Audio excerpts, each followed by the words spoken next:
This is the real Tom Rose, and we're dealing with a problem involving the order of some friends. Now, this particular problem doesn't really fit into a nice framework. I suppose you could call this an anagram question or a counting question, but the total number of possibilities are so small, and the constraints that we've been given are so unique that there's not really a way to solve this problem. Now, this is going to happen to you periodically on any standardized test.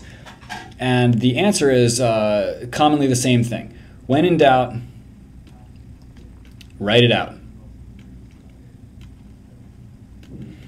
So what I would suggest, and this is what I would suggest to any of my students, is just start writing out a couple of success scenarios for these 4 friends.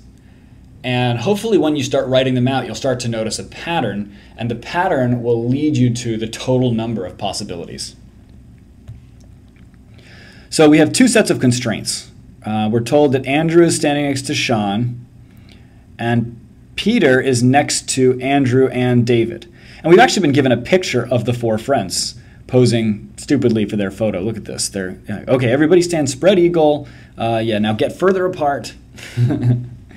Worst picture ever. Okay, so let's start writing out a couple of solution cases for this group of friends. Now, actually, this case, Peter is next to Andrew and David, that's the most restrictive because there's 3 people involved. And in fact, each person can only be next to 2 other people, right? If you just look at this scenario, each person only has 2 neighbors. So if Peter is next to Andrew and David, we know that Peter is between Andrew and David. And there's actually only 2 ways that can occur. The order can be David, Peter, Andrew, or Andrew, Peter, David.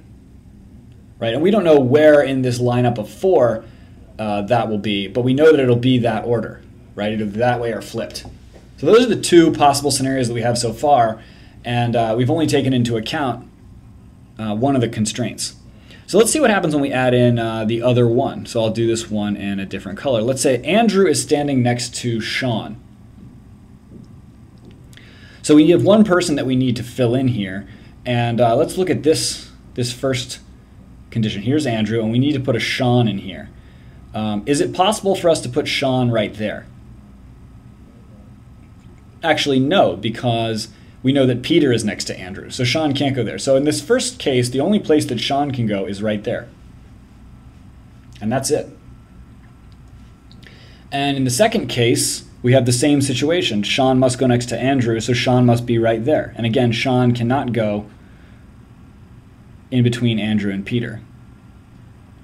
So it turns out there's actually only 2 cases. We have case 1 up here where here's the order. And we have the second case down here where here's your other order. And so what have we been asked? What positions could Andrew be standing? Well, Andrew could be standing in 2 or in 3. And that's what answer choice D says.